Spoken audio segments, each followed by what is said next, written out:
uchumi na masuala ya kisiasa. Watanzania wenzangu, leo ninazungumza nanyi sio kuhusu bei ya mafuta. Ninazungumza nanyi kuhusu maisha ya watu. Ninazungumza nanyi kuhusu nauli za kila siku. Ninazungumza kuhusu unga, mchele, samaki, mboga, maziwa, mayai na bidhaa muhimu mezani kwa mwananchi. Ninazungumza kuhusu mamalishe anayenunua bidhaa asubuhi na kuuza jioni. Ninazungumza kuhusu mfanyakazi anayelazimika kupanda daradara kila siku kwenda na kurudi kazini kwa mshahara ule ule ambao hujapanda. Lakini maisha yakiwa yanapanda bei, ninazungumza kuhusu bodaboda, bajaji, wafanyabiashara wadogo, wakulima, wavuvi, wasafirishaji na familia za kipato cha chini na cha kati. Leo wanabeba mzigo mkubwa zaidi wa uchumi baada ya hiki kinachoitwa upandaji wa bei ya mafuta. Ukweli wa haya yote ni kuwa kupanda kwa bei ya mafuta sio tu habari ya nishati, ni habari ya gharama za kuishi. Ni habari ya mfumuko wa bei. Ni habari ya uwezo wa mwananchi kuendelea kuishi kwa heshima, na kwa sababu hiyo leo tunapaswa kusema ukweli kwa uwazi, kwa takwimu na kwa ujasiri.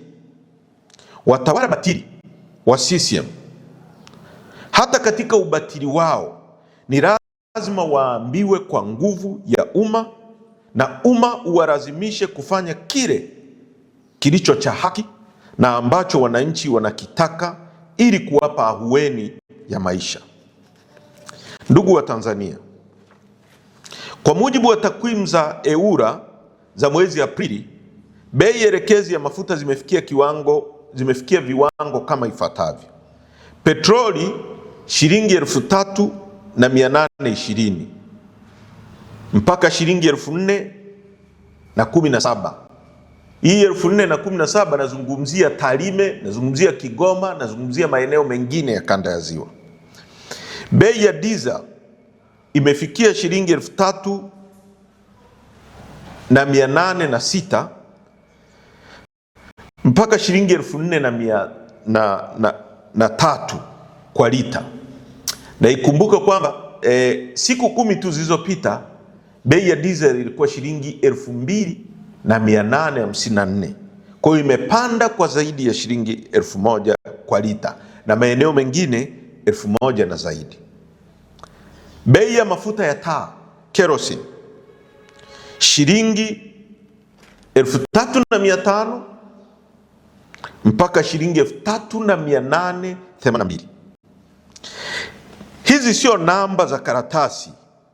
Hizi ni takwimu za ofisi, sio takwimu za ofisi tu. Hizi ni namba zinazogeuza kuwa nauli ya daradara. Hizi ni namba zinazogeuka kuwa bei ya unga sokoni. Hizi ni namba zinazogeuka kuwa gharama ya kusafirisha chakula. Hizi ni namba zinazogeuka kuwa mzigo wa maisha kwa kila kaya ya Kitanzania. Kwa hiyo anayesema bei ya mafuta ni mafuta tu hajui maana ya uchumi wa mwananchi. Kwa Tanzania ya leo, mafuta yakipanda bei, nauli hupanda. Nauli zikipanda, chakula hupanda bei. Chakula kiisha panda bei, biashara ndogo huumia. Biashara zikiumia, mapato hushuka. Mapato yakishuka, huku bei zikipanda, maisha ya mwananchi kuingia kwenye mtego wa maumivu makubwa. Hapa ndipo bei ya mafuta hugeuka kutoka kwa takwimu na kuwa mateso ya kila siku kwa mwananchi. Ndugu wa Tanzania wenzangu, Chadema ndio chama kinachoweza kusema ukweli kwa niaba ya wananchi, na ni lazima tuseme ukweli wote.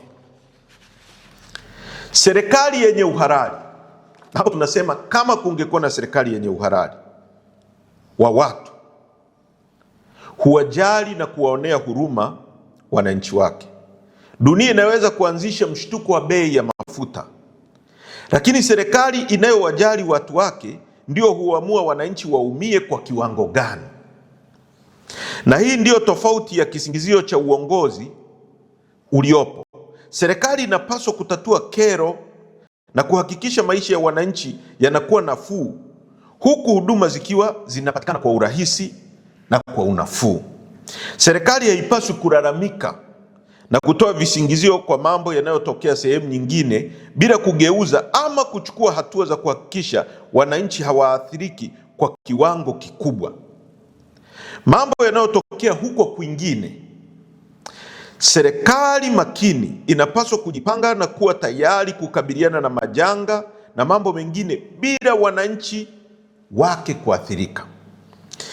Ni dhahiri sasa, serikali isiyo na kibali cha watu haiwezi kuwajali watu wake, maana haijaona, haijioni, wala haiwezi kuwajibika kwa watu. Ndugu wa Tanzania wenzangu, katika uchambuzi wa bei ya petroli kama tulivyoeleza hapo juu, kuna sehemu ya gharama ya kimataifa, lakini kuna sehemu kubwa ya mzigo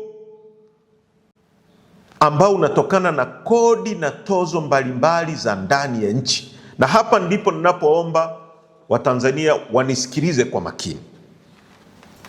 Gharama ya kununua mafuta ya petroli au dizeli kwa lita inaitwa FOB, yaani ukinunua kabla ya kuyasafirisha, inakadiriwa kufikia shilingi 1,800 mpaka shilingi 2,000 kwa lita. Gharama ya kusafirisha ambayo ni freight and insurance inakadiriwa kuwa shilingi 150 kwa lita ya Kitanzania. Kwa ukijumlisha hapo ni kama shilingi 2,100 kwa lita moja. Hapo mafuta yameisha safirishwa, yamefika mpaka Tanzania. Kwa hiyo ndio bei ambayo ilipaswa kuwa inauzwa pump price kama kusinge kuwa na tozo na kodi mbalimbali. Sasa kwa nchi yetu, ukichukua jedwali la tozo na ushuru mbalimbali na kodi, zinakadiriwa kufikia 16. Kwa mfano, petroleum levy kuna takriban shilingi 400. Ushuru wa bidhaa, yani excise duty, takriban shilingi petroleum levy ni shilingi 300. Ushuru wa bidhaa, yani excise duty, kuna shilingi 400. Fuel levy takriban shilingi 500. OMC margin shilingi 300. Retail margin shilingi 170. Hapo kuna kodi zinaitwa demurrage, kuna railway levy na kodi nyingi rukuki ambazo zinawekwa kwenye kila lita moja ya mafuta.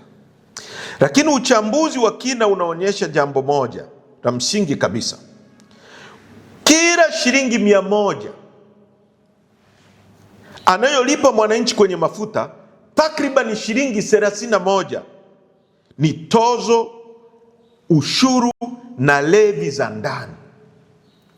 Kwa tukienda kununua mafuta kwenye kituo cha mafuta, tukitoa shilingi 3,800 kwenye kila shilingi 100 uliotoa kwenye hiyo shilingi 3,000, kuna shilingi 31 ambazo ni tozo na kodi mbalimbali. Hiyo ina maana kwamba takribani asilimia 31 ya bei ya mwisho ya mafuta ni mzigo wa kodi na tozo ambazo zinachukuliwa na serikali. Na sio hilo tu, uchambuzi pia unaonyesha kuwa sehemu ya gharama zisizo za kodi, yani miundombinu ya ndani ya usambazaji, yani visivyo vya kikodi, ni takribani asilimia 4.